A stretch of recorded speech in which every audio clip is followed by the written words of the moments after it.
This is Sheetal Vyas and I welcome you all on my channel Learning with Sheetal Vyas.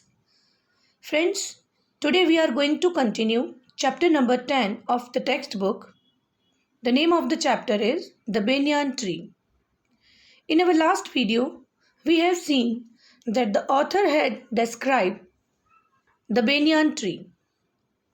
He described that how he was spending his time at banyan tree, how he was reading the books over there, and how he got friendly with the squirrel. Then, one afternoon, he witnessed a special view that was a fight between a cobra and a mongoose.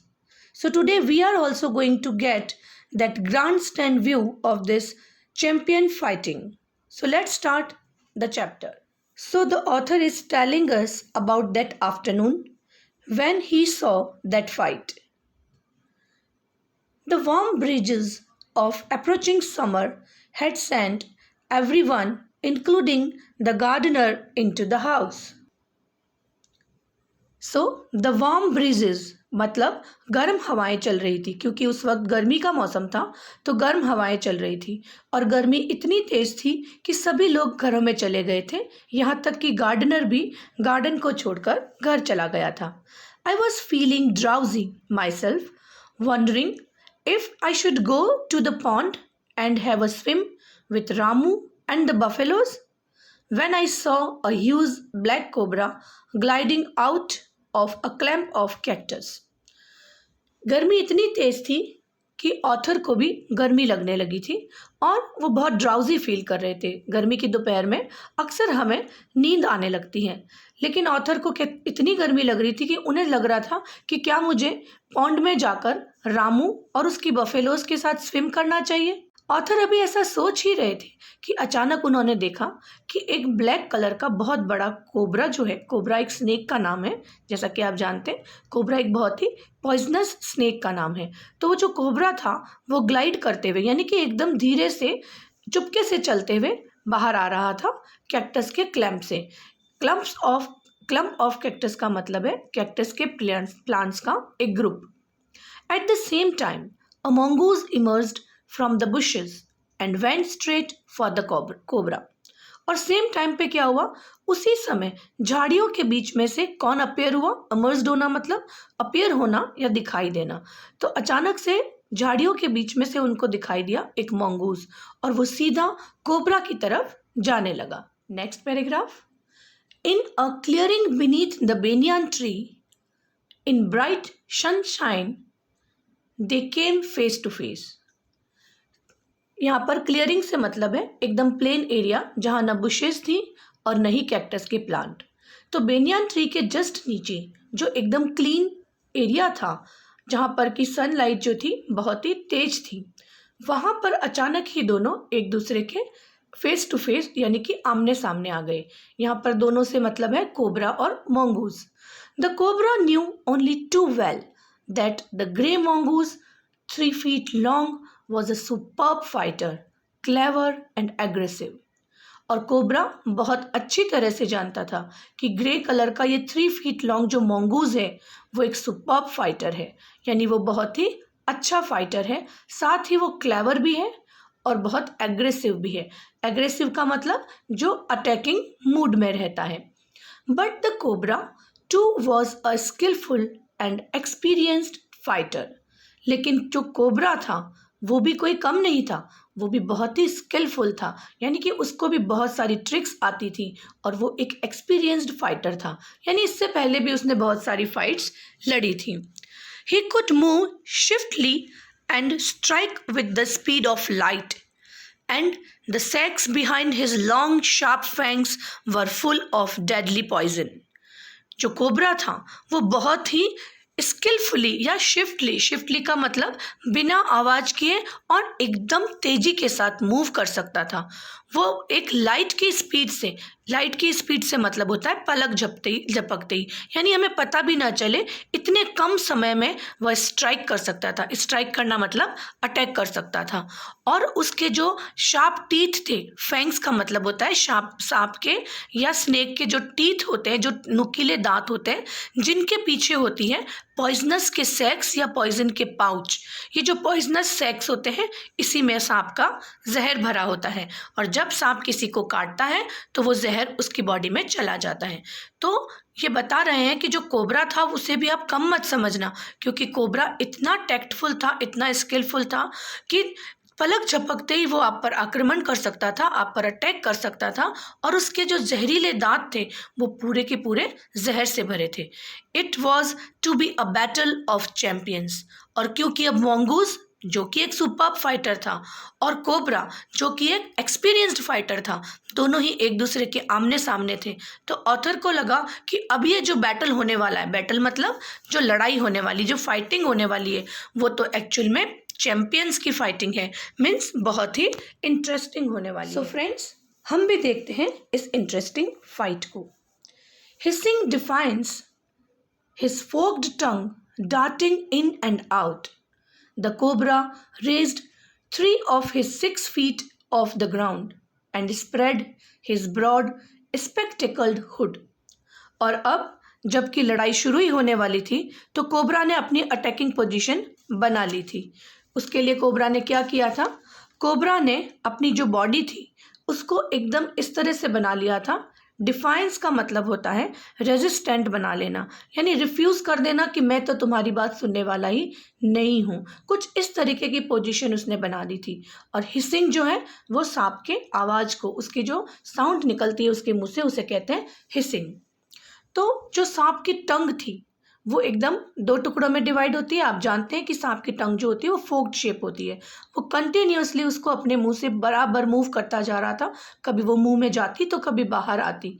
और cobra ने, जिसकी की body 6 feet long थी, उसने अपनी body के जो 3 feet थे वो एकदम स्ट्रेट खड़े कर लिए थे, और अपने बड़े से हुड को, स्पेक्टिकल्ड हुड, जो उसका सांप का जो बना होता है हुड जिसे हम फन कहते हैं, उसको स्प्रेड करके और ज़्यादा ब्रॉड कर लिया था।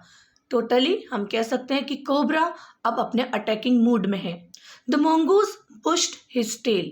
जब कोई एनिमल लड़ाई के मूड में होता है तो जिसके टेल होती है वो जनरली टेल को एकदम और ज़्यादा जबरीला बना लेते हैं और अर्थ पे, ज़मीन पे या ग्राउंड पे बार बार उसको मारते हैं। तो इसी तरह से मोंगूज ने भी अपनी अटैकिंग पोजीशन बना ली थी। The long hair on his spine stood up. और उसके जो लॉन्ग हेयर थे उसकी बॉडी के ऊपर खड़े हो गए थे एकदम। Next paragraph.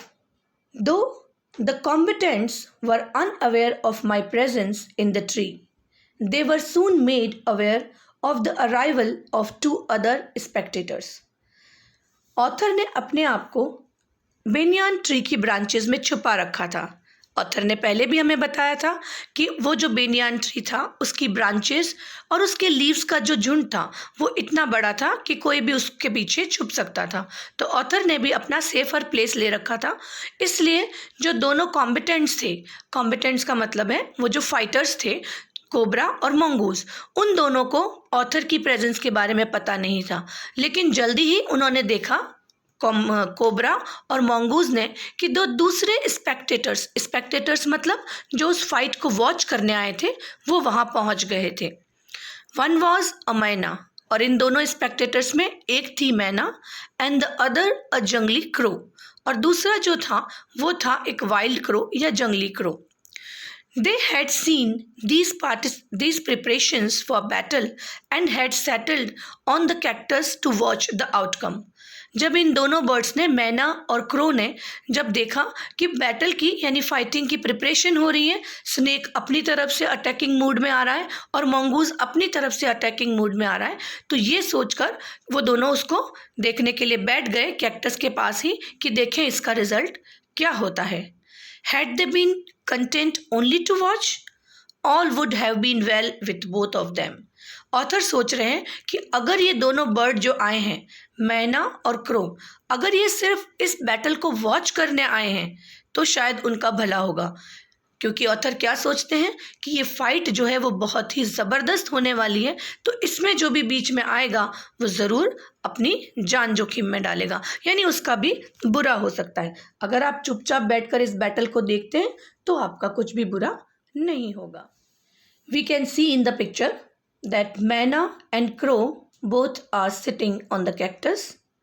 Mongoose and Snake both are at their attacking position, and the author is sitting at banyan tree and watching this show, this fighting. So the next paragraph is saying us, the cobra stood on the defensive, swaying slowly from side to side, trying to mesmerize the mongoose into making a false move. अब cobra के बारे में बात करते हैं। तो cobra किस तरह से अपने आप को शो कर रहा था। कोबरा ने अपनी एक डिफेंसिव पोजीशन बना ली थी और वो धीरे धीरे साइड बाय साइड अपनी बॉडी को लहरा रहा था। स्विंग का मतलब होता है लहराना। आपने देखा ही है कि जो स्नेक्स होते हैं वो जनरली अपनी बॉडी को, जो अपना जो हुड होता है, उसको लेफ्ट और राइट की तरफ स्वे करते हैं। और वो क्या कर रहा था, वो मैस्मराइज करने की कोशिश कर रहा था मंगूस को। मैस्मराइज करने का मतलब होता है कि किसी को हिप्नोटाइज करना, उसको कंफ्यूज करने की कोशिश कर रहा था मंगूस को अपने फॉल्स मूव के थ्रू। यानी वो कभी राइट में जा रहा था, कभी लेफ्ट में जा रहा था, तो मंगूस को कंफ्यूज कर रहा था कि मैं किस ओर से अटैक करूंगा, लेफ्ट से या राइट से। But the mongoose knew the power of his opponent's glassy unwinking eyes and refused to meet them. लेकिन मंगूस जो कि बहुत क्लेवर था, वो भी इतना आसानी से डरने वाला नहीं था। वो जानता था कि उसका जो अपोनेंट फाइटर है, यानी जो उसके सामने वाला जो फाइटर है कोबरा, उसकी पावर कहाँ है। उसकी पावर है उसकी क्रिस्टल क्लियर ग्लासी आइज में, जो कि अनविंकिंग है, यानी वो उसको झपकाता भी नहीं है। और इसीलिए कि कहीं ऐसा ना हो कि उन आइज को देखकर मैं डर जाऊं, मंगूस ने ऐसा सोचा कि कहीं ऐसा ना हो कि उन आइज को देखकर मैं डर जाऊं, इसलिए उसने उन आंखों को देखने से ही रिफ्यूज कर दिया। Instead he fixed his gaze at a point just below the cobras hood and opened the attack. बजाय उसकी आंखों में देखने के, मंगूस ने अपनी जो गेज थी, यानी कि अपनी जो नज़र थी, वो कहाँ फिक्स की। उसने फिक्स की अपनी नज़र को कोबरा के हुड के जस्ट नीचे, यानी कोबरा की नेक पर, और तुरंत ही अटैक बोल दिया। ओपन द अटैक मतलब पहला जो अटैक था उसने मंगूस ने कर दिया। At the same moment that the cobra struck, the crow and the myna hurled themselves at him. उसी समय जबकि कोबरा ने फिर से स्ट्रक किया, तब क्रो और मैना जो थे वो दोनों भी उस तरफ बढ़ने लगे। और उस तरफ बढ़ते हुए किस तरफ, जहां पर कि कोबरा लड़ रहा था। हर्ल का मतलब होता है किसी चीज़ को थ्रोली, किसी चीज़ को फोर्सफुली फेंकना। तो वो दोनों अपने आप को उसकी तरफ लेके गए जहां पर कि स्नेक यानी कोबरा था। लेकिन हुआ क्या, only to collide heavily in mid air. लेकिन हुआ ये कि वो दोनों जो हैं, बजाय कोबरा तक पहुंचने के, वो दोनों आपस में टकरा गए, मिड एयर में ही आपस में टकरा गए। Shrieking insults at each other they returned to the cactus plant. लेकिन अब उनको बहुत इंसल्ट फील हुई। कहाँ वो कोबरा पर अटैक करने गए थे, कहाँ खुद ही आपस में टकरा कर लौट आए। तो श्रीकिंग का मतलब होता है एक जोर से चीखने की सी आवाज़ करना। तो एक चीखने की सी आवाज़ की उन्होंने, और दोनों ही मैना और क्रो वापस कैक्टस प्लांट पे लौट आए। लेकिन अब क्योंकि मंगूस ने कोबरा की बैक पर काट खाया था, इसलिए कोबरा की बैक पर हमें कुछ ड्रॉप्स ऑफ ब्लड दिखाई दी। A few drops of blood glistened on the cobra's back. तो कोबरा की बैक पर अब क्या दिखाई दे रही थी, कोबरा की बैक पर शाइन कर रही थी। ग्लिसन का मतलब होता है चमकना, क्योंकि सनलाइट थी तो कोबरा की बॉडी के ऊपर वो जो ब्लड की ड्रॉपलेट्स थी वो चमक रही थी। Next paragraph, the cobra struck and missed. और इस बार भी जब कोबरा ने वापस अटैक किया तो फिर उसका जो अटैक था वो खाली गया। Again the mongoose sprang aside, jumped in and bit. और इस बार फिर मंगूज ने वैसा ही किया जैसा कि पिछली बार किया था। उसने इतना अचानक और रैपिड जंप किया, स्प्रैंग का मतलब सडन एंड रैपिड जंप। तो मंगूज ने फिर एक तरफ जंप करते हुए सांप को पीछे से पकड़ के फिर काट खाया। Again the birds dived at the snake. अब क्रो और मैना जो थे वो इन दोनों की लड़ाई का फ़ायदा उठाना चाहते थे। क्रो और मैना चाहते थे कि अगर मंगूज इस सांप को मार डाले तो हम इस सांप को खा सकते हैं, और शायद इसीलिए वो बार बार उस झगड़े के बीच में पड़ रहे थे। तो अगेन वही हुआ। Again the birds dived at the snake, bumped into each other instead and returned shrieking to the safety of the cactus. फिर वही हुआ। दोनों बर्ड्स जब स्नेक की तरफ गए तो बजाय स्नेक के ऊपर अटैक करने के, वो फिर दोनों ही एक दूसरे से टकरा गए और फिर उसी तरह से चीखते हुए वापस कैक्टस के ऊपर सेफली आकर बैठ गए। अब थर्ड राउंड स्टार्ट हो रहा था। The third round followed the same course as the first, but with one dramatic difference. Friends, यहाँ पर ये जो बैटल को इंटरेस्टिंग बनाना है, इसीलिए ऑथर ने हमें राउंड के बारे में बताया है। एक्चुअल में जब कोई फाइट होती है तब भी आप जानते हैं रेसलिंग वगैरह की जो फाइट्स होती है उसमें भी राउंड्स होते हैं। तो हर बार जो अटैक हुआ दोनों ही बार मंगूज जीत गया, इसलिए ऑथर ने इसको राउंड का नाम दिया है। तो अब थर्ड राउंड में भी सेम वही हुआ, लेकिन यहाँ पर एक ड्रामेटिक चेंज आया। वो क्या था? The crow and the myna, still determined to take part in the proceedings, dived at the cobra, but this time they missed each other as well as their mark. तो author कहते हैं कि third round में जो dramatic change था वो ये था कि ऐसा लग रहा था कि क्रो और मैना अभी भी उन्होंने डिसाइड कर रखा है कि वो इस प्रोसीडिंग्स में यानी फाइटिंग में अपना हिस्सा लेकर ही रहेंगे, यानी वो उसमें पार्टिसिपेट करना चाहते हैं। और वो तुरंत फिर कोबरा के ऊपर डाइव करते हैं, कोबरा के ऊपर जंप करते हैं। डाइव करने का मतलब आप जानते ही हैं, हवा में उछलकर कूदते हैं। बट दिस टाइम वो न सिर्फ एक दूसरे से भी नहीं टकराते और सांप तक भी नहीं पहुंच पाते, यानी इस बार भी उनका जो अटैक था वो खाली गया। द मैना flu on and reached it's perch. Perch का मतलब होता है जो सेफर प्लेस था उसका, एक ऐसी जगह जहाँ पर कि बर्ड जो है वो रेस्ट करते हैं या बैठते हैं। और आप जानते हैं कि यहाँ पर मैना के लिए पर्च जो है वो है उसका कैक्टस। तो मैना जो थी वो तो उड़ गई और उड़ के बैठ गई कैक्टस पे जाके। But the crow tried to pull up in mid air. लेकिन क्रो जो था वो जब उड़ने की कोशिश कर रहा था मिड एयर में ही था और टर्न हुआ एंड टर्न बैक। जैसे ही वो वापस उड़ने के लिए मुड़ा तो क्या हुआ? In the second that it took the bird to do this, the cobra whipped his head back and struck with great force, his snout thudding against the crow's body. और क्या हुआ कि जैसे इस क्रो को उड़ने के लिए जो कोशिश क्रो ने की थी उसमें शायद उसको 1 सेकंड लगा, लेकिन उतना ही टाइम लगा कोबरा को उछलकर पलटने में।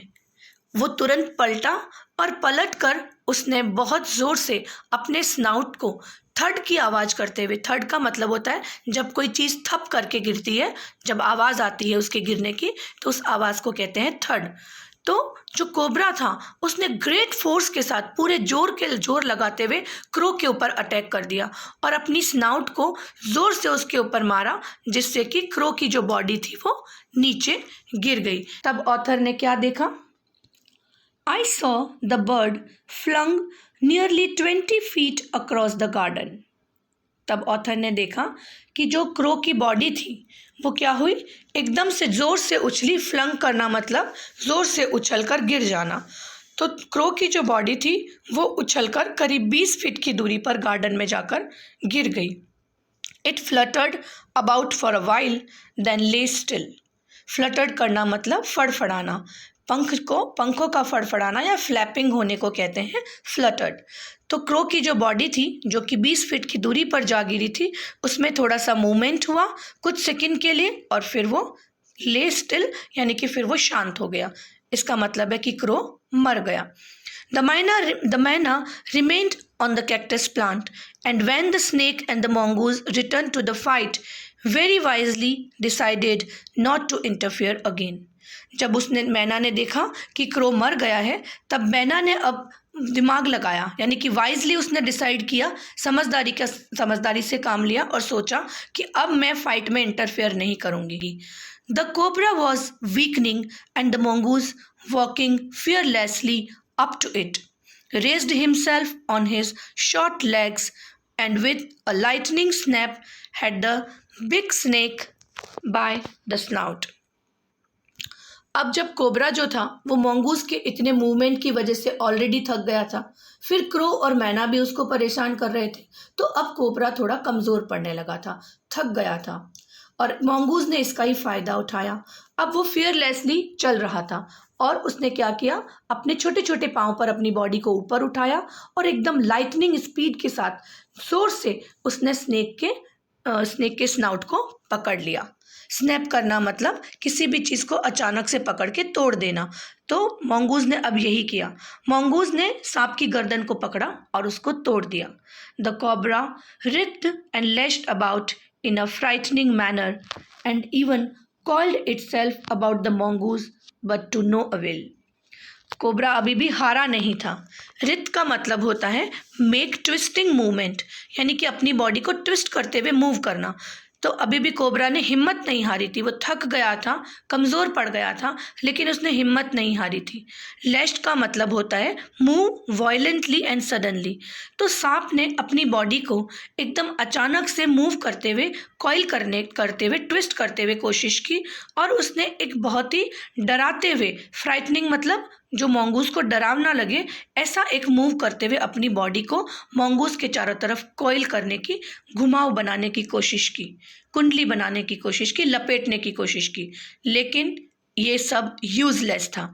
यानी ये जो इफ़र्ट था जो कोबरा ने किया था, ये इफ़र्ट उसका सक्सेसफुल नहीं हुआ। टू नो अवेल का मतलब होता है not successful, without any use और विदाउट एनी सक्सेस। तो कोबरा अब हार गया था।